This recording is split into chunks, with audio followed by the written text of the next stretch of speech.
we're going to be going over some fragrances that I plan to wear this spring. Now, this list is not exhaustive by any stretch of the imagination. I wear different fragrance every day. So this is about 20 or so fragrances that I plan on wearing this spring, and let's just get right into it, shall we? In no particular order, this first one is a fragrance that people are probably sick and tired of seeing on this channel, and perhaps for a good reason. Coach Green, the infamous, I think, springtime sweet, fruity kiwi fragrance. Goes on well, stays on for a long time, projects well, does a great job, and none of these fragrances are we talking about much in depth today. For one, there's a lot of them, but two, they've been talked about a lot in my channel. When we have my monthly wear videos, we talk about these fragrances in much more detail, so this is kind of going to be an introductory type of video, and just briefly going over these fragrances, but if you want to learn more about them, certainly there will be a lot more information forthcoming. So that is my first one. Next, from YSL Myself. Such a simple type of fragrance with the bergamot and a bit of hint of that woodsiness, that muskiness. And this is a fragrance that, when it came out, was $180. Now you can get it for much, much cheaper. It is a very good fragrance, and the performance is something that you wouldn't guess that it would perform as well, but I think it does it easily. 4 or 5 hours, just a nice, non-offensive fragrance. Whenever I was having dates or something, I'd always pick this. This is work safe, office safe, job interview safe, if you're going somewhere and you just don't know what the person that's going to be there, their tastes, if they like fragrances, if they don't like fragrances. This is just safe, but it's also very good and it's very impressive. And next we have our first niche-esque fragrance. This is Brioni. Now technically, Brioni should be designer because Brioni is a designer, but this is actually made by Elixir, which is a niche fragrance house. I think they make like lamps or something, right? They make something else, but I don't think that they make any clothing. This has a huge blast of Italian bergamot, I believe, or tangerine. It's a little mentholated. It comes off very similar to opener to Leighton, if Leighton was much more citrus based. And this was my first kind of niche-esque fragrance.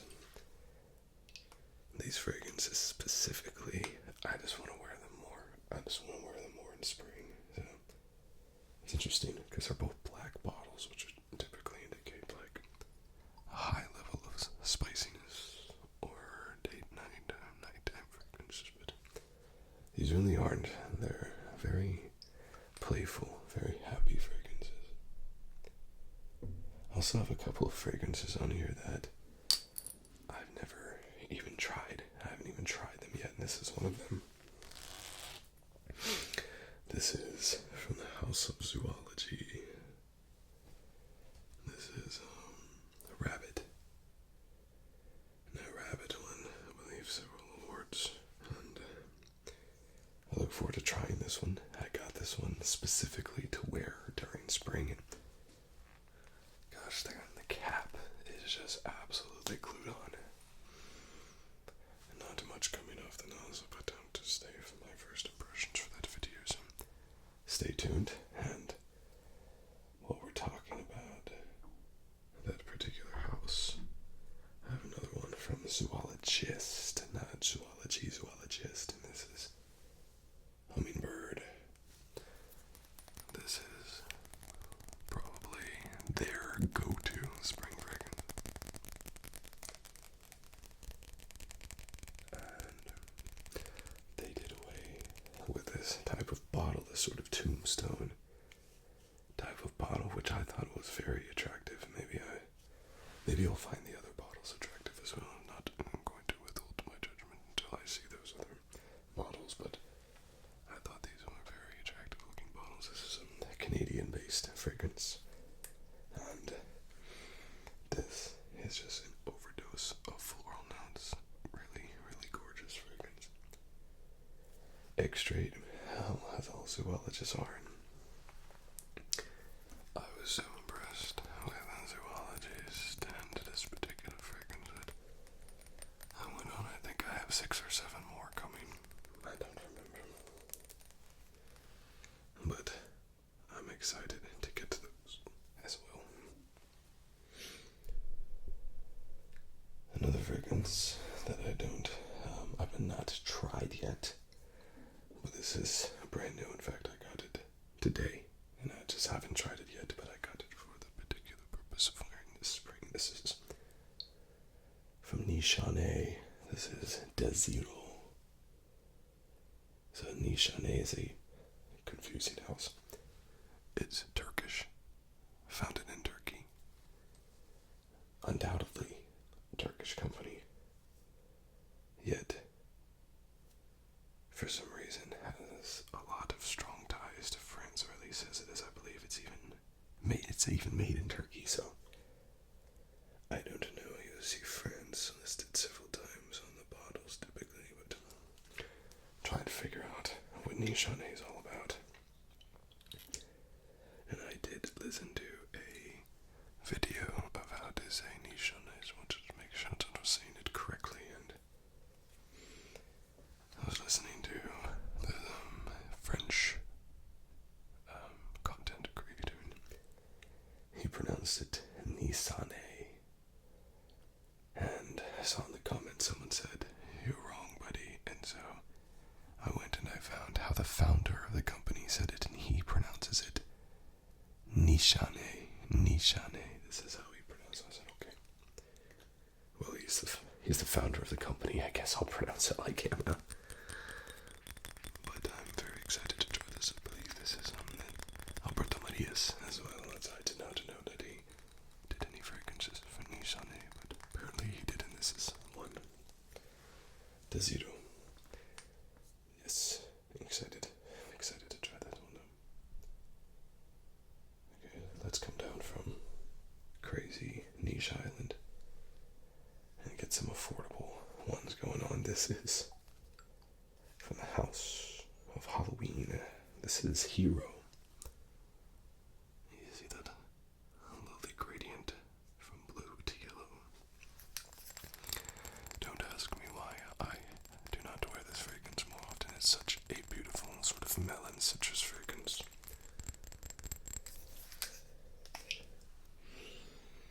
Just beautiful opening of this gorgeous fruity note. Similar to Coach Green. It is a simple fragrance, but it uses a type of fruit that you just do not see very often in fragrances. And I don't remember which one it is, particularly honeydew or something, but it's very fresh, fruity. That lends itself perfect for springtime. Next we have an oldie, but a goodie, and this is from the House of Diesel. This is Fuel for Life. This is a throwback to the 2000s. This fragrance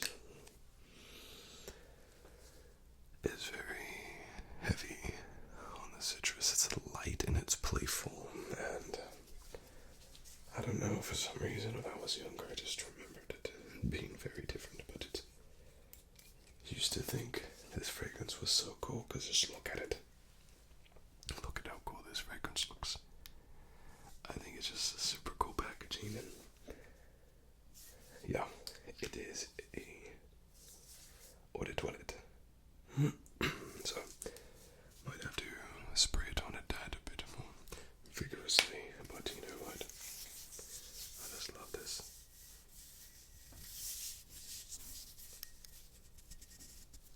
Sort of canvas materials.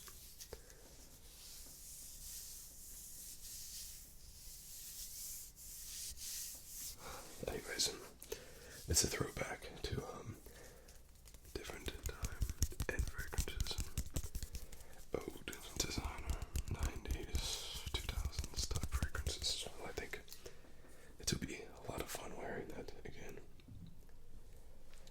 From the house of Mason Margiela, this is Jazz Club.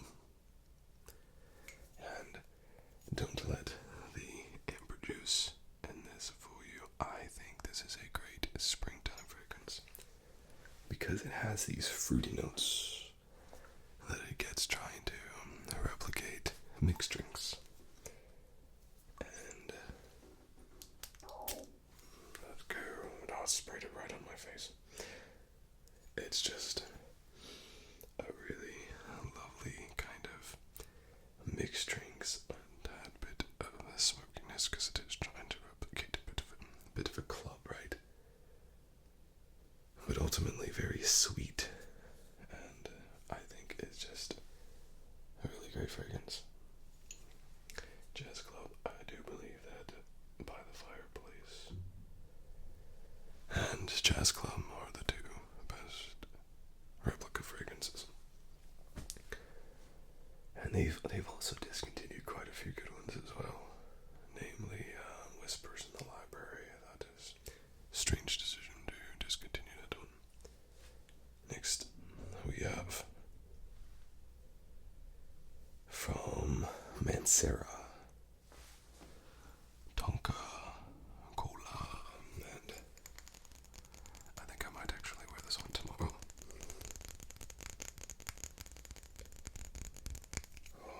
This particular fragrance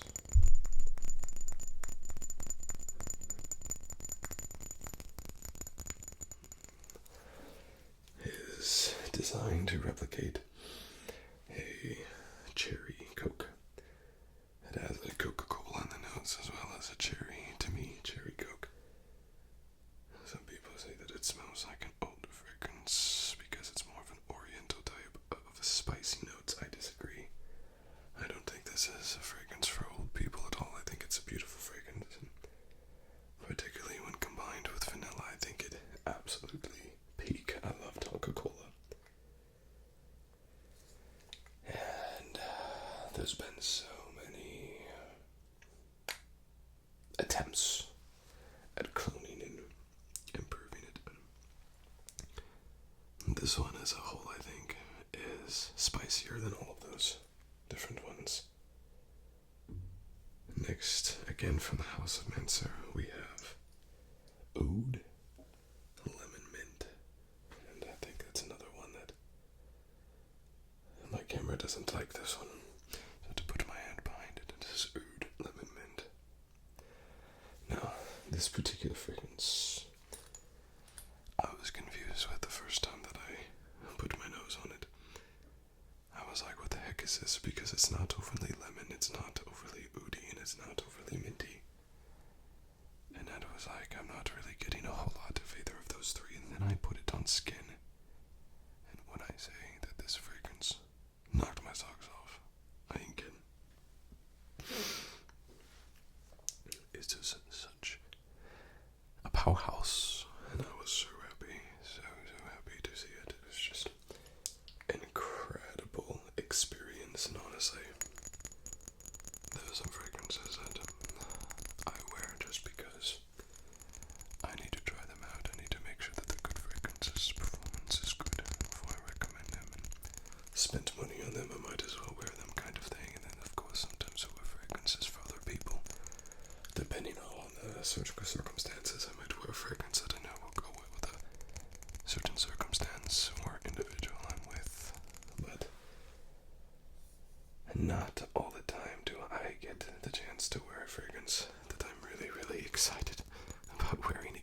this is one of those, just because my first experience with this one was just so good. I cannot wait to wear this one again. Up next, we have another new one from Ralph Lauren. This is Ralph's Club Elixir.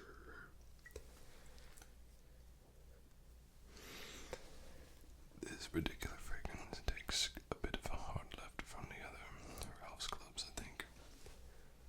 The other Ralph's Clubs are very unilateral, very much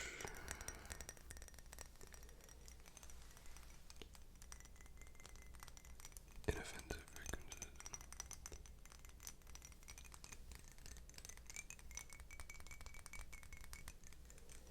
They don't really step on any toes.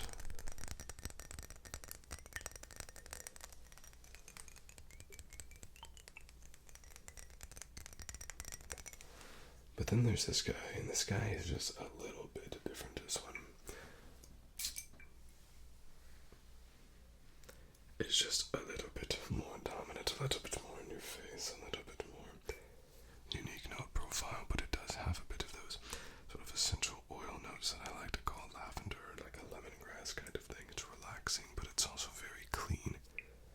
But it's much more complex than your typical Ralph's Club.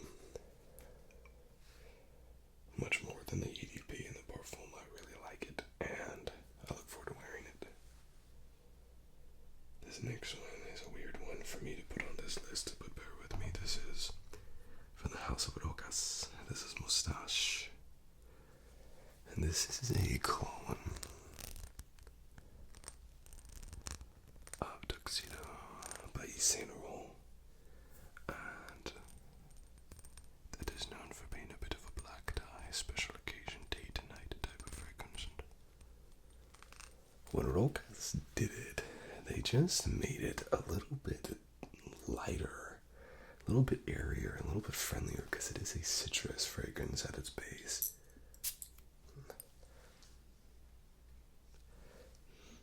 I didn't get any of that. Let's try one more time.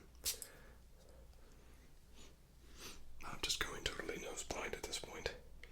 But it is a sophisticated fragrance, but not so much that you can't afford to wear it as an all-day wear now. Obviously, this depends on what you're doing. If you're outside working, if you're a construction worker, landscaper, no, that would be kind of silly for you to wear this. But if you were in a button-up or a suit all day, then yes, this would be no problem. You know, being an everyday wear kind of thing. But I'm excited. I'm excited to wear this again. It's because it's so big, it's sort of got to push back into the back of my cologne section to the fragrances in front of them, and just sort of easy to forget about those fragrances. When I saw that, I grabbed it and said, yes, come springtime, 100%. Next, we have from the House of Guess, we have Guess Green. This is another one of those fragrances that will just absolutely blind you if I show it to you for too long because of how metallic and reflective it is. You can't have a spring fragrance collection without this fragrance. This was one of my very first fragrances that I ever put a nose on. Ever. As a youngster. I just saw it today at the store. You can get it at Ross. And this particular fragrance just reeks springtime. This is actually probably one of my most frequently asked about fragrances as well, which I think is really cool. It's a very cheap fragrance, you know, $15-$20. It uses a type of wood, and I wish I could remember it. I don't want to say that it is Brazil wood, but it uses a slightly different woody note that just comes off a little bit different, and the same thing with its fruitiness as well. It's not the reinvention of the wheel insofar as it uses the same as most fragrances, fruity note, musky note, or woodsy note. It just uses slightly different ingredients for those note profiles. It makes a very unique type of fragrance. And it's an incredible fragrance. Now, Guess green is the one that you see, but you can also get Guess gold, and there's another one I believe as well. Up next, we have from the House of Tom Ford, Eau de Mineral. This is another fragrance that I got particularly for the springtime.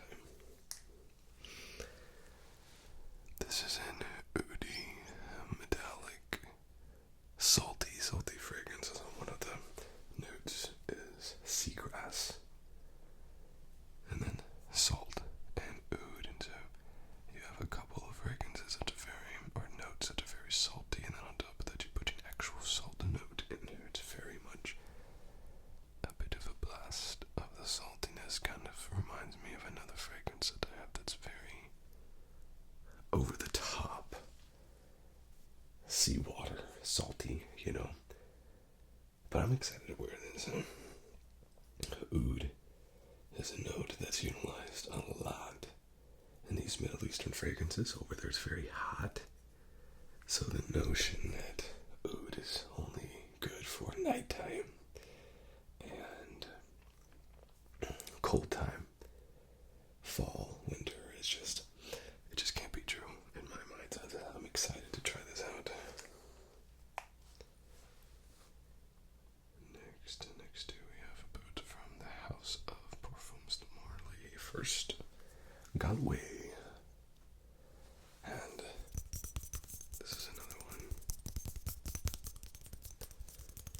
that I'm always excited about wearing again. Every time that I stop wearing it, I want to wear it again, but I'll only wear fragrances one day, and I don't wear the same one the next. So this is another one that I am very excited about putting back on. And this is very similar to Green Irish Tweed Opener, but instead of having that rich spiciness, it has a very green sweetness. Projects like crazy. Now, this is a Cologne L'Alix White, but they did it so much better. This is so much better than the L'Alix White. So much better. Galloway. Next, from the House of Parfums de Marly, this is Pegasus,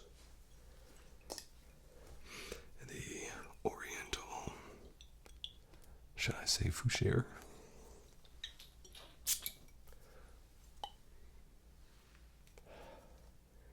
Very metallic fragrance.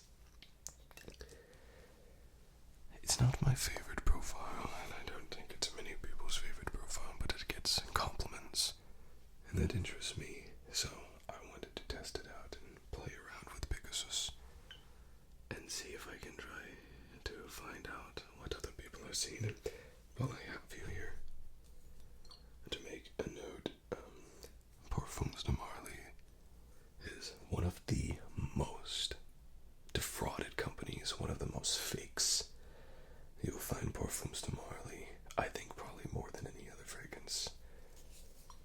And here's a telltale sign that the bottles are fake, or that your Parfums de Marly's fake. Look at the horses, look at their heads. The real Parfums de Marly fragrances, they don't have eyeballs. And if they do, they're very faint. I don't know why, but the fake Parfums de Marly fragrances, they have these bulbousy eyes. My Leighton has slightly protruding eyes, but not like this. I mean, you can tell it looks like a bug. But that is one telltale sign that a bottle is fake, is a Parfums de Marly. They have this bulbousy, crazy bug eyes, and the real ones do not. If anything, the eyes are actually indented. So any real Parfums de Marly should not have that. Okay. Next, from the House of Versace, we have Eros Flame, and I love this fragrance. It has that gorgeous Chinotto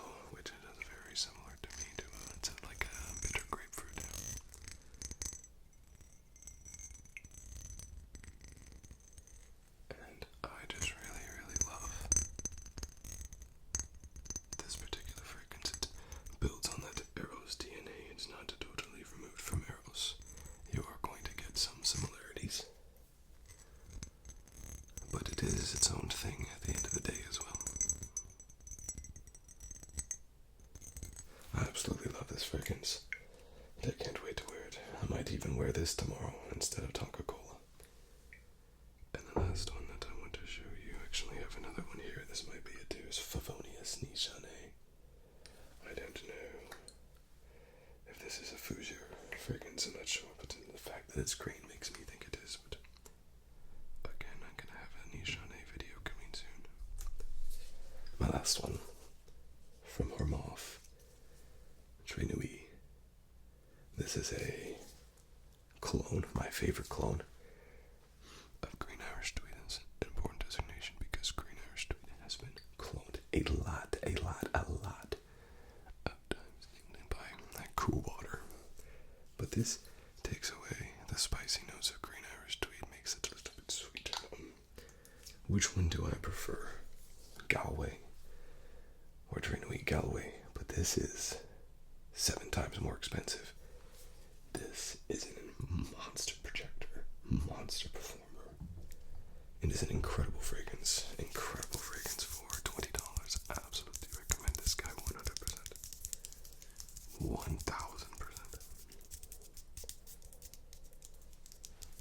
Okay, so there we go. We have about 20 of these fragrances. These are all fragrances that I'm going to be wearing this spring, and that's spring is tomorrow. Officially begins tomorrow. So these are fragrances I'm going to be rolling out now. The spring has always been a bit of a time when I'm like, not really super looking forward to switching up my fragrances to spring. And I'm a fall winter fragrance fanatic, but I'm really trying to layer and get some new fragrances to make me excited about the spring. Just notice there's no salty notes, there's not a whole lot of blues fragrances here. I totally skipped over a couple of them. I realize now I totally skipped over a couple of them. From Mont Blanc, Legend Red, spicy fragrance, soapy, masculine fragrance, compliment getting fragrance, simple, and Legend Blue, new fragrance. We have mint, lavender, cedar, sandalwood, and ambroxan and moss. Like the craziest soapy fragrance you'll ever find. Incredible fragrance. Sorry about that. Totally missed those two. Yes, Mont Blanc, Legend.